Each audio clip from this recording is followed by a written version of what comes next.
Tonight, there is little else to talk about but what is going on in Afghanistan.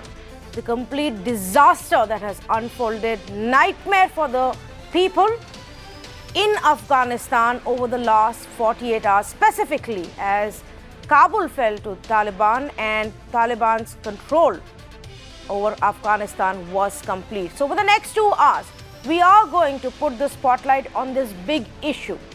And I'll tell you why. Because it isn't just about people who live there, which by itself should be a big concern to the entire world. But Afghanistan does matter to the safety, stability of not just this region, but also of the world. We're going to break it down into multiple aspects, how the world is reacting, what various countries are saying, how right now everybody's first objective is to evacuate their own nationals from there. But we will also speak to some of those who still have families in Afghanistan, those in India with families back home and nowhere to go. We will also talk about US's strategy and how this looks like a big intel failure. Even if US only cared about getting out of that place after 20 years, after the peace deal that they signed with Taliban last year, they were terribly wrong about how it will unfold as they exited. And we must talk about that. We're also going to talk about how countries like China and Russia have already begun to send overtures and don't seem to be very averse to a militant regime, regressive, anti-women regime of Taliban and what that means for us. This is going to be the special broadcast for the next 2 hours. I believe United Kingdom is now addressing the UNSC. Let's listen in. We have worked hard to breathe life into peace negotiations between the Afghan government and the Taliban, working closely with the US, our leading allies, and other regional powers. The Taliban pledged at Doha to engage in those talks in good faith. Their actions on the ground have betrayed that promise. Mr. President, the Taliban must immediately do 3 things. First, they need to cease all hostilities and military action, to ensure the protection of civilians, and to allow the safe and orderly departure of foreign nationals and others who wish to leave. Second, they must commit unequivocally not to harbour or give safe haven to terrorist groups which endanger other countries. And third, the Taliban must honour their promises to protect and uphold human rights, including those of women, girls and minorities. We have seen evidence of Taliban human rights abuses in areas where they have taken control, including persecution of minority groups, harsh restrictions on women, allegations of forced marriage and using civilians as human shields. If the Taliban continue to abuse basic human rights, they cannot expect to enjoy any legitimacy in the eyes of the Afghan people or the international community. Mr. President, given the fragile security situation, Afghanistan is now facing a catastrophic humanitarian crisis. Lack of access has masked the true scale of the problem. Half the population were already in need of humanitarian assistance at the start of the year, and the situation is much worse now. The Taliban must respect international humanitarian law and permit humanitarian organizations to continue their work with unhindered, safe access to those in need. The United Kingdom has long been a leading provider of humanitarian aid to Afghans, both in Afghanistan and in the region. Over recent years, the UK has been proud to be one of the leading contributors to the Afghanistan Humanitarian Fund. We will continue to work with our partners in this Council, in the Human Rights Council, and most importantly, in the region, to deliver a more stable and inclusive Afghanistan for all its people. It is vital that the international community coordinate closely in the coming days and weeks to ensure that we speak with a single message in our engagement with Afghanistan. The UK will use its presidency of the G7 and membership of this Council to help forge such closer coordination and to address the humanitarian plight that the Afghan people now face. Thank you, Mr. President. I thank the representative of the United Kingdom for his statement. I now give the floor to the representative of Kenya. You have the floor, please.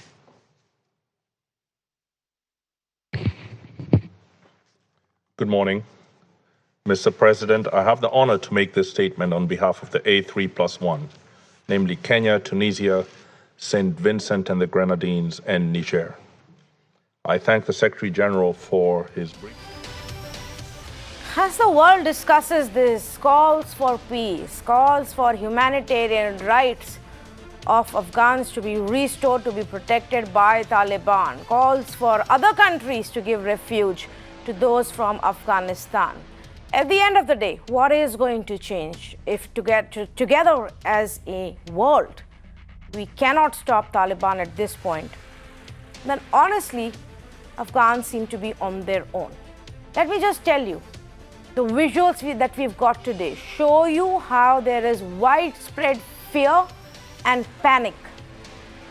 Afghan nationals remember what a Taliban regime was 20 years ago, and they fear that the same is going to return, and they're going to do anything to get out of that place. Thousands have gathered to try and flee from their country.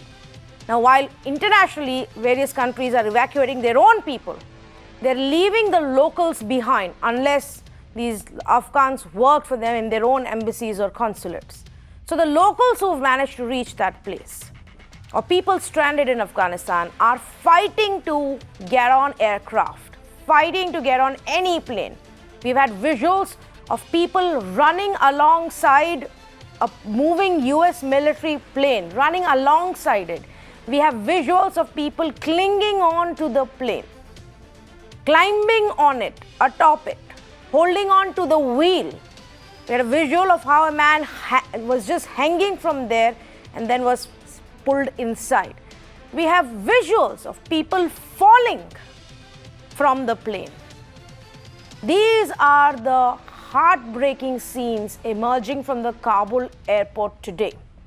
And the rest of the world is simply sitting back and watching.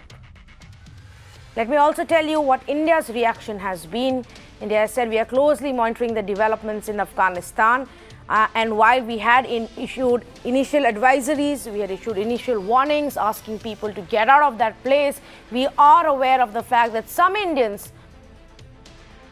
nationals are still in Afghanistan. We are also in touch with the Afghan Sikh and Afghan Hindu communities, and we will repatriate any of those who wish to leave Afghanistan. They've also gone on to say we stand by the Afghans who partnered with us in programs. It's unclear at this moment if we will also evacuate them. But none of it is happening right now, unlike the US or the UK, who've sent in their military to get their own people out. We are waiting for resumption of flights to restart this repatriation process. So for the first 1 hour, let's talk about India. Let's talk about how it impacts us. Let's also talk about Afghanistan and people there and some of their family members who are in our country already. Historically, we have given refuge to several from Afghanistan, including their leaders. What will we do now is the big question. I say good evening to Ashok Sajanhar, former diplomat, Professor Harsh Pant, Director for Studies and Head of Strategic Studies Program at ORF. I also have Farzana Amiri, who's a blogger and a student who's joining me right now, and Sharif Ahmedzai, also a student currently in India. Farzana, I want to start off with you. When you see these visuals, the first thing that also hit me is that I don't see any women. I don't see any elder women, younger women, girls who are even trying to escape, although they should perhaps be the first ones to do so when Taliban returns.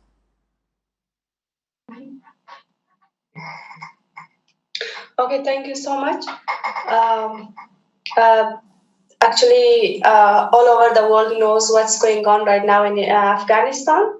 As a girl from Afghanistan, I'm the one who is living in India. I'm safe right now, but I'm worried about whole members of Afghanistan people who are living there, and even they don't have the food that they have to survive themselves, and they are living on the street.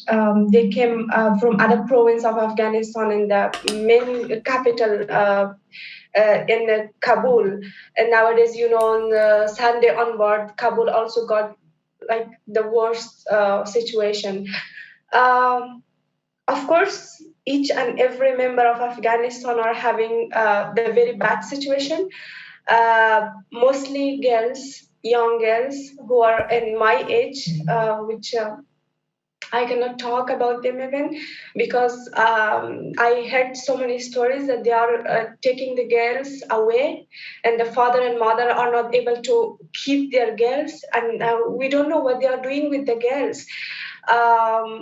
When the brothers are trying to prevent these things or hold their sister, they are just killing, and I mean, it's not called humanity. Uh, we are for 20 years, each and every of us fighting for everything, for education, which is the very basic thing, the basic right, for equality, for improving, for everything. But within less than 1 month, this Taliban shoot us 20 years back, and now everyone is out of energy. They broke up. I don't know, will they have any motivation to stand up again or not? So as you see, and I also saw that on the plane what was going to happen, all the people were just hoping to some magic should happen, but still there was nothing. Farzana, do you still have family there, and have you recently been able to speak to anybody? Yes, because of the network problem, we are not able to speak with our family, especially my father. He is having government job. He is the principal of his school, and he is another province of Afghanistan, which is completely under occupation of Taliban right now. And around 4 or 5 days ago, he just called me and he told me that I'm safe. I will try to make myself because of you guys, because of you all. You just don't worry about me. After that, he cut off the phone, and I don't know what's going on in Afghanistan. And I'm just calling, talking with my siblings in Kabul. They are younger than me, and of course, they are everybody shocked. What to do? They cannot do. Even if we want, they cannot do, right? Yes. So this is the situation. I cannot even begin to imagine what you must be going through, such a horrific time, and I hope you're able to meet your family soon or speak to them to begin with and reunite with them soon. Thanks so much, Farzana, for speaking with us. I also want to bring in Sharif. Sharif Ahmedzai is also a student here. Sharif, when was the last time you were able to speak to anybody back home? Thank you so much. Good evening to everyone. Actually, I was not able to contact my family these days because of the situation. And I wanted to call today to my family. Actually, they were not able to talk. They all cried so much, and they were so worried about themselves. They said that the city is calm down. There is no you wouldn't be able to see any people around the area. So today I talked to them. I wanted to talk, but they cried so much, and they said the situation is very bad, and all over the world knows about the Afghanistan situation, what's going on. So I talked to them. They were safe. They said the city is without any humans. You wouldn't see any person outside the door.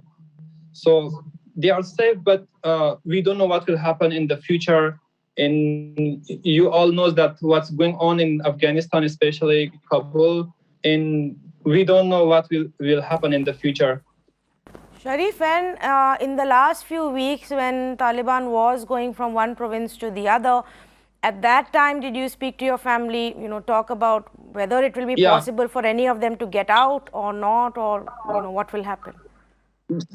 Yeah, I was contact before 3-4 days. I was in contact with them. They said they don't want to leave their country. They want their peace. They want their freedom. They want their government, and they live in the freedom, safety place.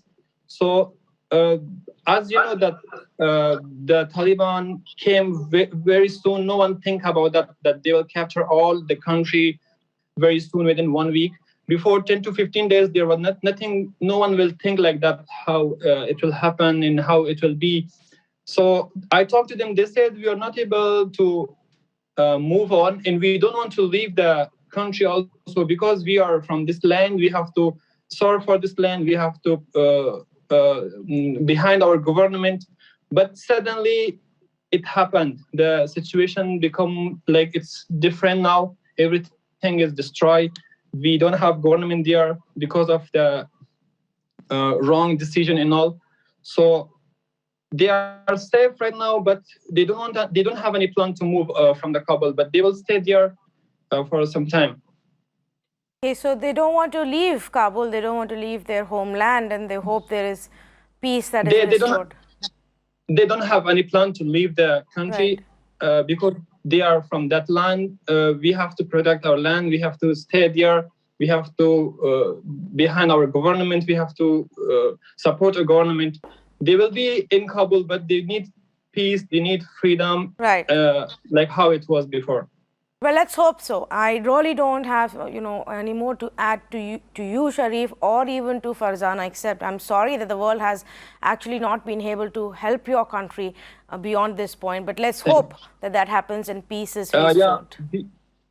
Yeah, we are hoping for that. And especially we Afghans, we tried so much to raise our voice. Before 1 month, we raise our voice and we scream, we shout, we cry for the world to stand behind Afghanistan, to stand with Afghanistan. But unfortunately, no one stand with Afghanistan. No one support Afghan government, but they sold Afghan government, US, and especially our neighbors. One country, they were back of Taliban. Yeah. US forced our president to leave the country and leave the government. Right. That was the reason that Afghanistan lost their government, and that was the reason that we lost our government in country. Yes, yes. Thank you, Sharif and Farzana, for joining me. Let me also go across to two of our experts who are also with us this evening. Professor Harsh Pant with me. First up to Ashok Sajanhar. My apologies to both of you for making you wait, but the UNSC live updates were a little important and that threw our schedule off a little. But Mr. Sajanhar, the world has been watching. United States kept insisting maybe it will take 3 months. Kabul may be able to fight off, sustain for 3 months. Before that they kept saying, no, we've trained the Afghan army very well. Their air force is so much bigger than what Taliban is. But it's all gone down the drain now and Taliban is in control. I wanted to ask you though, what does it mean for us, especially now that we know how the world seems to be reacting to it? Yeah, thank you, Tanvi, and no need to apologize really, because I think it was important to hear what is going on at the UNSC, and it was also, very telling as to what these young friends of ours had to say about, their fears, their tribulations, and what their families are going through. Now, you say, you ask as to what India will do under the circumstances. I think India has been very active in reaching out to, all the regional stakeholders. And, evidence is there because if you look at the way our External Affairs Minister has been traveling, he's been going to all different types of places. He was in Tehran recently for the inauguration of the president. This was his 4th visit to Iran in 1.5 years. And Iran is a very significant player as far as Afghanistan is concerned. Then he was also in Moscow meeting his counterpart and the other security-related personnel and officials. And as your listeners, viewers would know, that Sergei Lavrov, the foreign minister of Russia, was also in India very recently in April. So, and Russia, of course, plays a very important role in terms of what is happening in Afghanistan. Then in July 13-14, he was in Dushanbe, which is, a neighboring country of Afghanistan, about 1,300 kilometers of border. He was also in Uzbekistan. He met the presidents of both these countries. So we have been active in reaching out and trying to share our views and position. And basically the position has been that, if the government is taken over by force, then there would be problems as far as the legitimacy of that regime is concerned. And this is also something that came out of Doha 2 days ago, when 12 countries came out and very strongly said that there should be no takeover by force. We've always been saying that there cannot be a military solution as far as the problem in Afghanistan is concerned, and it should be sort of an inclusive government. India has also, there have been reports that there have been some back-channel conversations between India and certain factions of the Taliban. You would have seen that, again, External Affairs Minister was in Doha, Qatar, where the Taliban leadership has been based and has been conducting these talks with the Afghan government and facilitated by a large number of other governments. So this is also the call that has been made in the UNSC when we heard the ambassador of the United Kingdom, that I think this is one of the important elements, that there should be severance of ties with all terrorist groups, and also that there should be all these no takeover by force. Right. So these are some elements which are important for us. We have huge interest in Afghanistan. Of course, there are huge economic interests. Our investments have been made there, $3 billion investment. They are all for the Afghan people, for the betterment of the life of Afghan people, provide them with electricity, provide them with water, provide them with irrigation facilities, provide them with highways so that, the trade can be conducted, and so on and so forth. So I would imagine, and we have an excellent people-to-people connect in Afghanistan. What we are worried about really is that the ungoverned spaces in Afghanistan should not become available to terrorist groups to launch attacks against India. Correct. And I think this is something that we have been particularly because this would be an area of concern, not only for India, but this would be an area of concern even, let us say, for countries like China, because you have the elements of the East Turkestan Islamic movement, and if they move out to Xinjiang, where there is all this oppression and genocide of the Uyghur Muslims by China, there are concentration camps, then that is going to be problematic for them. Also, meaning in Tajikistan and Uzbekistan, if there are elements of ISIS, the Islamic State, and Al-Qaeda. And there are several of them from these countries, from the Central Asian countries, who had gone to Syria to fight on behalf of the Islamic State. And now, after that, they have come and settled in the eastern province of Afghanistan, in Nangarhar. So they are also wanting that they should go to these countries and carry out whatever attacks or other problems. So I think these are problems.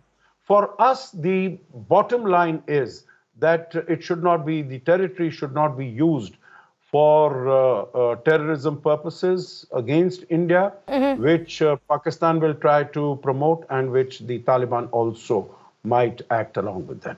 Yes, absolutely. The biggest challenge for us and the biggest concern for us is how if this aids more terror factories and all of those existing ones also, if they move from Pakistan to Afghanistan and then become bigger and stronger. But Professor Harsh Pant, let me bring you in here as well. Taliban already has a very close connection with Pakistan. It's also getting now, friendly overtures from China and Russia. Does that make our challenge bigger and more difficult? I think it does. I think we are already looking at fragmentation in the global order and the way countries are reacting to the ground realities in Afghanistan. We know that Chinese have already said that they are willing to do business with the new government.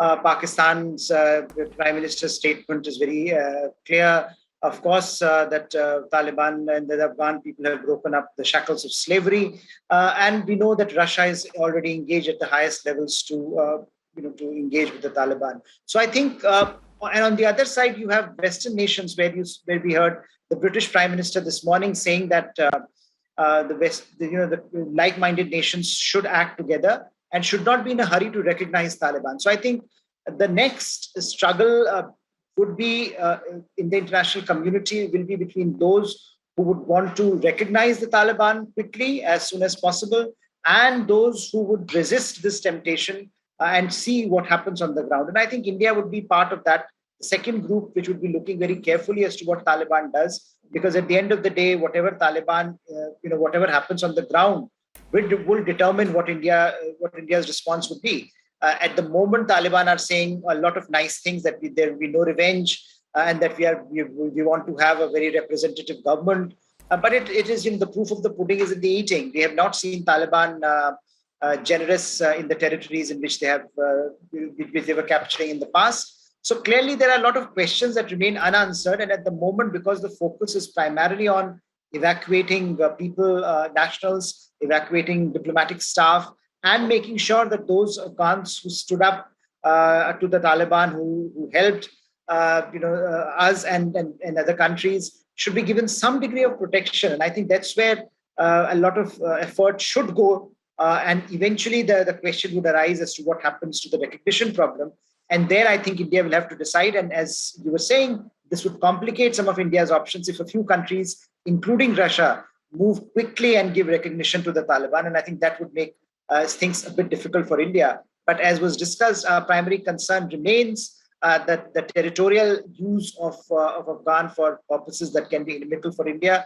But also remember that India in 2021 is not the India of the 1990s. We can very well manage the negative externalities. But in the short term, certainly, this will generate a lot of challenges for Indian diplomats, as well as, I think, for our friends in Afghanistan, who have relied upon to a great extent on India to look forward to a future with certain degree of credibility in terms of economic expansion, capacity building, as well as education, as the two students who are here in India, who were there in your show, articulated well, that the dangers and the fears of ordinary Afghans. So I think for India, this is a matter, of course, of geostrategic concern, but also at some level for many Indians, this is a personal loss of looking their friends in Afghanistan being completely abandoned by the international community. Well, just like many other countries, political parties, institutions, terror groups, Taliban seems to have also gotten its strategies straight in terms of communicating, and they want to build this image and build this narrative, Mr. Sajjanhar, of how they are continuing with peace. They've gone into media organizations' offices, have taken away the guns, but said, we will protect you. They have built up this entire narrative of how the earlier regime was corrupt. Look at the kind of opulence they had put together, and we're going to put an end to all of that. But really, what do we know about Taliban 2021? Not the one that was before America went in. I think Taliban and particularly Pakistan, I think they've been trying to sell this narrative that the Taliban of 2021 is very different from the Taliban that prevailed from 1996 to 2001. So, as far as words are concerned, they all sound very nice. They all sound very positive. But really, as Harsh said, the proof of the pudding is in the eating, and we have to see how have they been acting on the ground. And we have seen there, the fatwas that they have issued, that girls above 15 and women below 45 should be handed over, and we'll send them across to marry our fighters. Then, killing in broad daylight a girl who they thought was not wearing clothes according to the Islamic law, and they shot her, and similar accounts that have been taking place. If people have committed robbery, chopping off their hands. So, this sort of law dispensation has been happening there. And so it doesn't really give confidence that whatever they might say, that we will allow human rights to flourish, to prosper, we will allow women to go out, we will allow girls to go for education, etc., etc. So I don't think it gives very much of confidence. What you mentioned very correctly, and I'm in full agreement with that, is that their media communication has been excellent. Their media communication has been superb. You know what Taliban really wants is it wants to instill fear, and it wants to instill absolutely total awe as far as their power and strength is concerned. So that is why, whether it is in Kabul or Mazar or Kandahar, these days you don't see very many people outside on the streets because everyone is cowering back home, that they are at home and they don't want to be seen outside. But they are mortally afraid, and that is why people who are able to leave, they are getting out, and we've seen the scenes at the airport. The other thing is, in my view, the Taliban followed a very an excellent strategic move, as far as they are concerned through the country. Because I can't really expect, that these half illiterate people would go about their process, first, let us say, taking the border areas, whether it is Pin Boldak or the region with Tajikistan, Uzbekistan, Iran, etc. First, conquering those areas, then going to the rural areas, and then starting with the provincial capitals. And after most of them have been sort of, conquered, then move on to Kabul. I think it was a very well and a professionally designed strategy. And this must have come, they must have received all this guidance from the ISI and from the Pakistan Army in Rawalpindi. Right. And that is how they have been able to go about it and sort of, very quickly do whatever they have been able to do. And they have been able to go around to the people, whether it is Rashid Dostum or it is Ismail Khan, etc. I think they have made promises to them also, so that they, rather than resisting as they had done earlier, they are sort of, they are joining them. Yeah. And the last point I want to make is that all these very nice promises that they have made to Iran, that, nothing will have to the, to the Shia Hazara minorities there, and to the Russians, that, we will ensure that there is no movement of the international terrorist groups like ISIS and Al Qaeda. I think they are not really will be able to in a position to implement all those promises that they have made. Okay, fair enough. Then thank you so much for actually summarizing it and highlighting all of these points which are extremely pertinent, Mr. Sajanhar and Professor Pant. I appreciate you joining us on this conversation. Let me bring in our next set of panelists as well. And joining me right now is also Mohammed Ahmadi, in Afghan national, joining us right now. Naeem Ahmed, also a businessman from Afghanistan, and Mohammed Javed. Javed is a student. Mohammed Javed, let's start with you. Where are you currently and what are you studying? Have you been able to get in touch with your family back home? Right now I'm in Delhi. I'm doing my MBA. It's my last semester. My exams are going on right now. Have you been able to speak to your family members? Yes, last night I've talked with my sister. She was really worried and she was really sad. She was even crying. She said that maybe the rest of our life we have to stay in the whole room, and the borders, the walls of the room will be the border of our life, as we cannot go out, study, or do a job outside the house. Yes, I think that's one of the biggest concerns we have right now for what happens with the future of women there. Mohammed, has your family, spoken to you about wanting to get out, come join you, or take refuge elsewhere, or have they discussed this? Is it a possibility for them?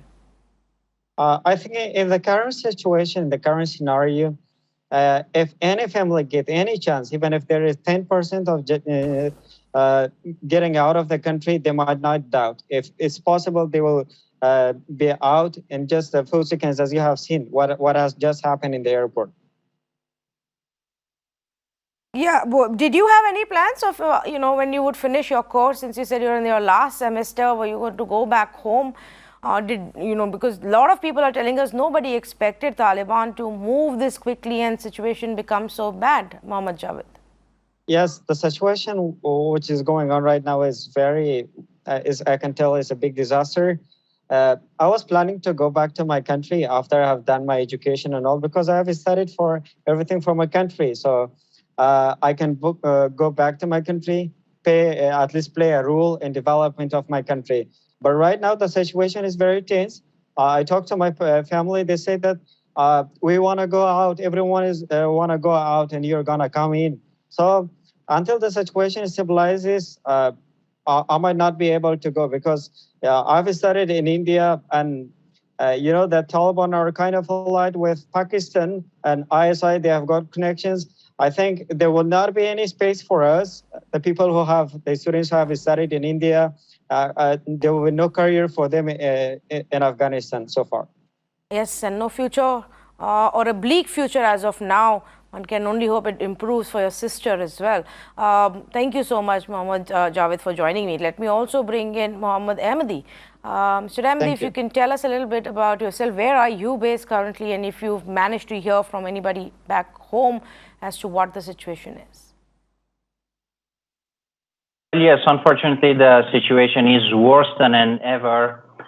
Since I was working with American forces in 2010 and 2011 in south of Afghanistan, I have realized the atrocity and the level of the atrocity and the extreme violence from the Taliban. That's why I made the visa. I came here for my studies. However, I've completed my studies. I did my MBA from Pune University in 2016.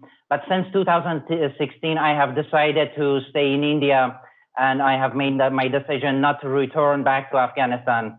As I was working as a linguist and interpreter with American forces, and we are called the eyes, the ears, and the mouth of the American forces. And without us, they couldn't do anything. The primary target of the Taliban are to kill the interpreters and the linguists who worked with the American forces. And as well as, unfortunately, right now, Afghans are facing with a lot of different kind of problems.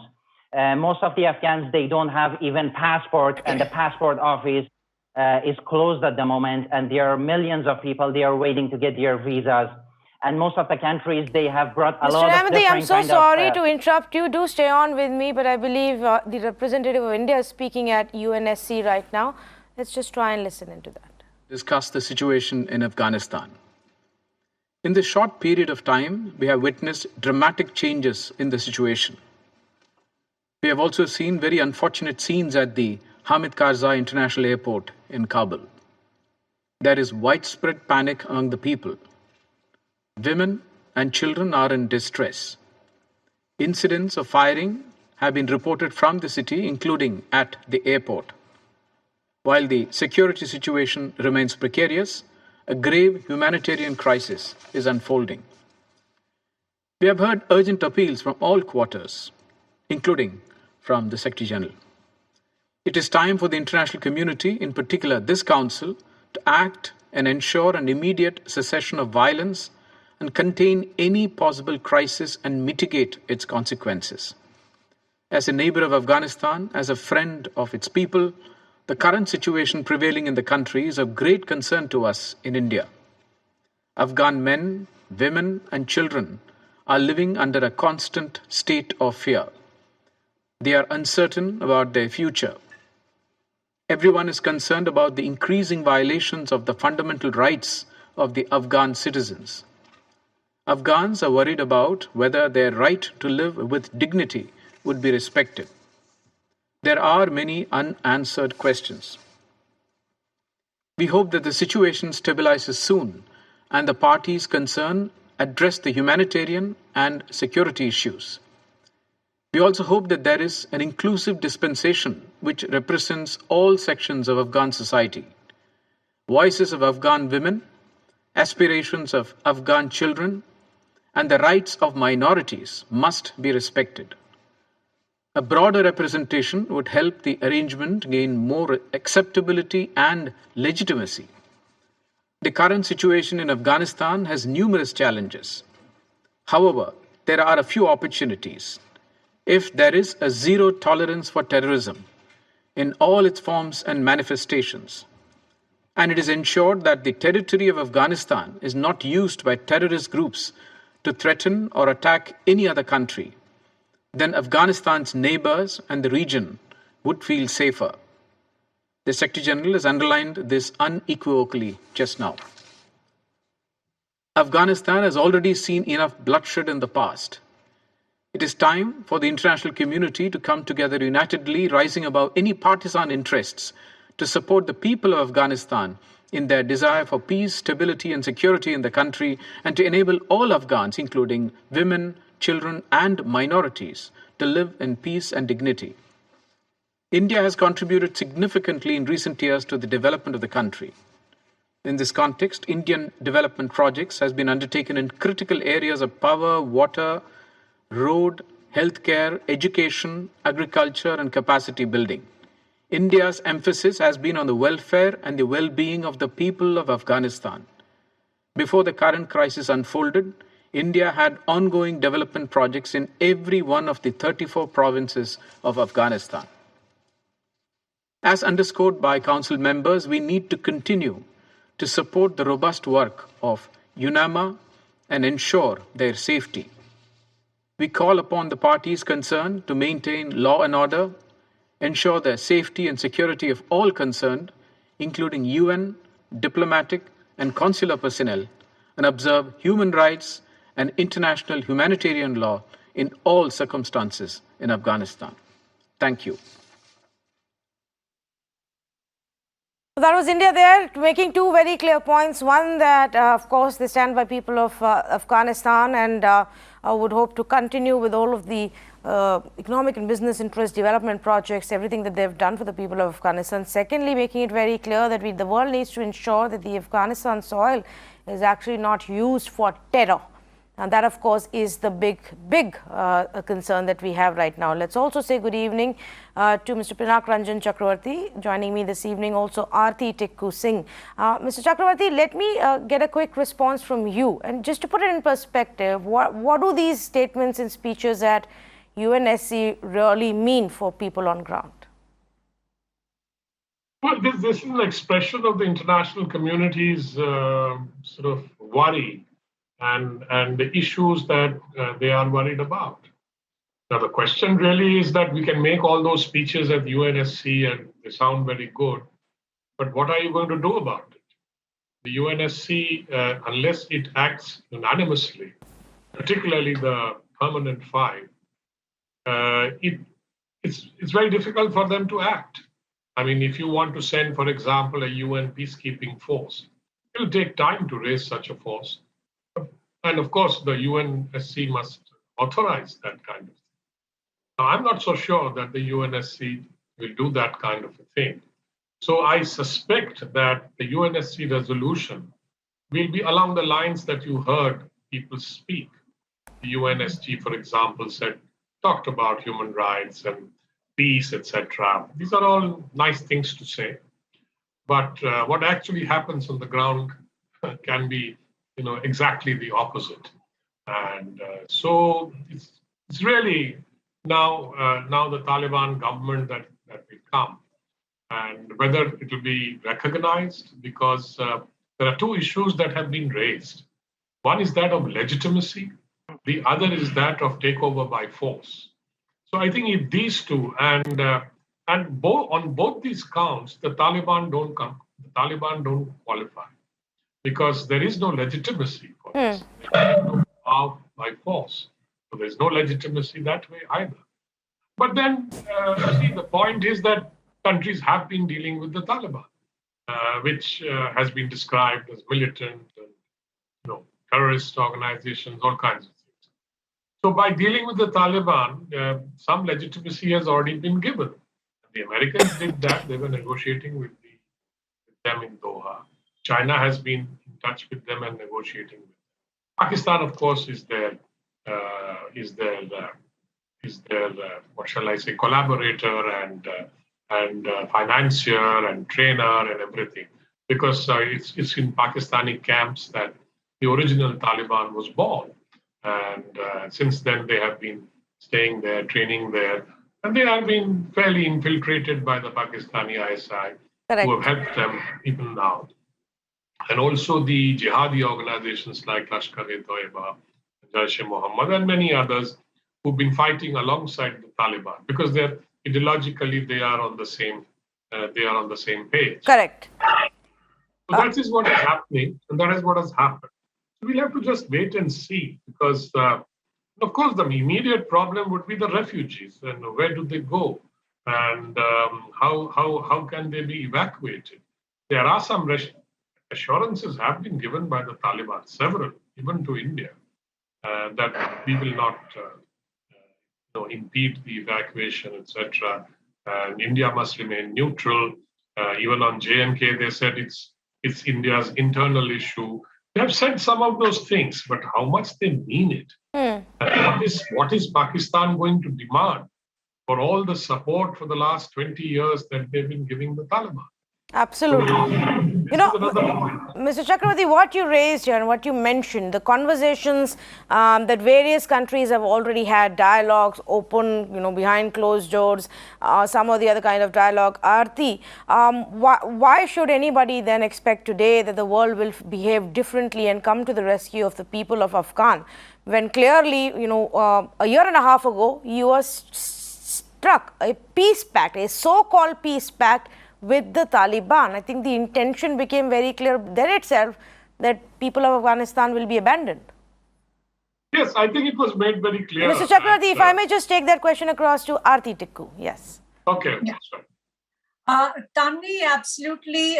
This is a tragedy unfolding before our eyes, and the developed world, the civilized world, is finding itself helpless, completely numb with the kind of violence that is going on in Afghanistan at the hands of Taliban. But I want to place this on record that to begin with, where was the need for the US to continue with the peace agreement that was dependent on certain conditions? There were certain conditions that Taliban was supposed to meet before that agreement came into full force. And Taliban has not kept its promise. Taliban is going around, it's running amok in the entire country. It has gone violent against its own people. Afghan forces have fled because of the fear of the oppression and tyranny that Taliban, the barbaric Taliban Mujahideen bring. So the question is that really the blame comes at the door of the Biden administration, that why did they not back out from this agreement when they could easily and clearly see that Taliban is not keeping its side of the promise, which was not to have violence in Afghanistan, which was also to have an intra-Afghan dialogue, which was also to have that power sharing arrangement through a peaceful process. None of that was fulfilled by Taliban. And yet the Biden administration went ahead with this agreement, and also they left the country without any protection, without any security for the Ashraf Ghani government, without providing any kind of logistical support for the Ghani government to protect itself.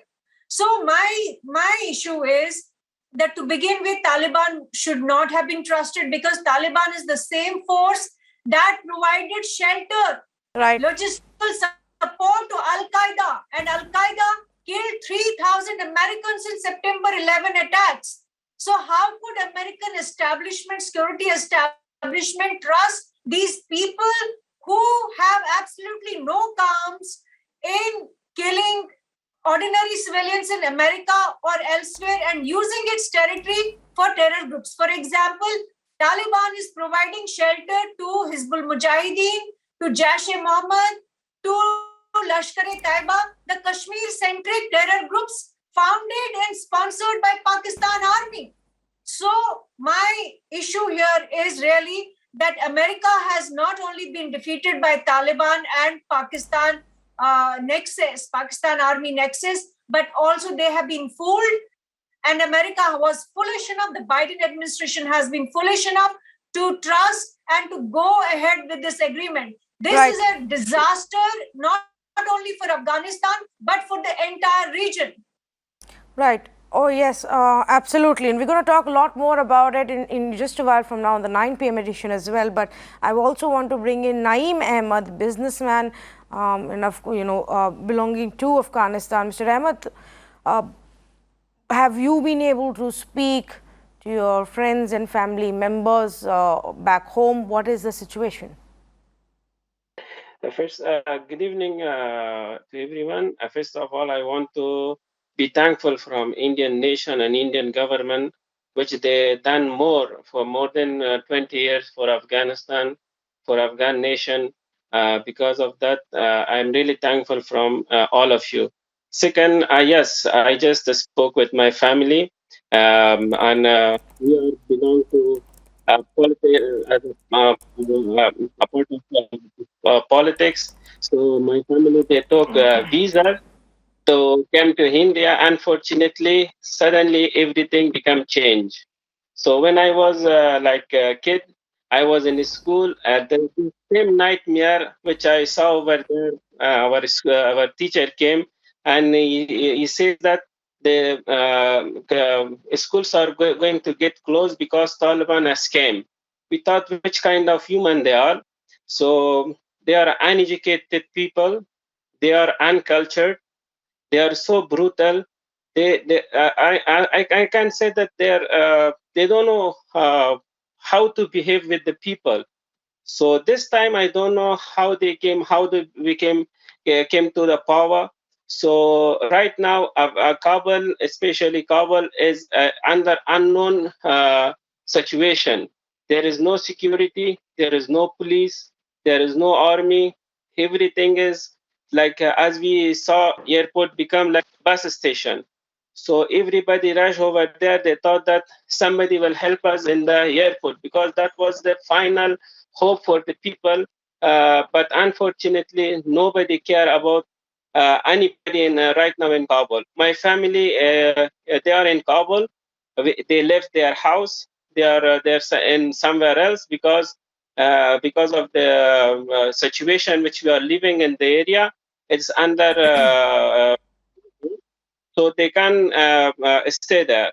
Unfortunately, everybody's they have an unknown future right now. They don't know. They don't have any idea what to do. Yes, and you say that they have left their home, to find a safer place for themselves, but they don't know where to go. And I think that is, of course, what millions of Afghan nationals today must be thinking. I am out of time. Thank you for all of you for joining me. And all I can say to those from Afghanistan is we are sorry for the way we've let you down one more time. And a country, a beautiful region, a war-torn again and again and again for the world and their own personal interests. This land is used and misused and abused, and it's actually the people of Afghanistan who end up suffering the most. A big challenge for India, of course, on the terror front, something that they've also raised at UNSC. Obviously a concern for us that if the Taliban regime continues and if they give a free run to their friends, the Pakistan and the terror organizations there, that could become a big destabilizing factor for us. And of course, the fact that other countries like China have already begun to make friendly overtures to Taliban, and they would like this kind of a regime to continue as long as they benefit. Doesn't matter what happens to the people in Afghanistan. Time for a quick break. On the other side, so much more that we're going to talk about. Tonight's a special broadcast on the Afghanistan turmoil. Stay with me.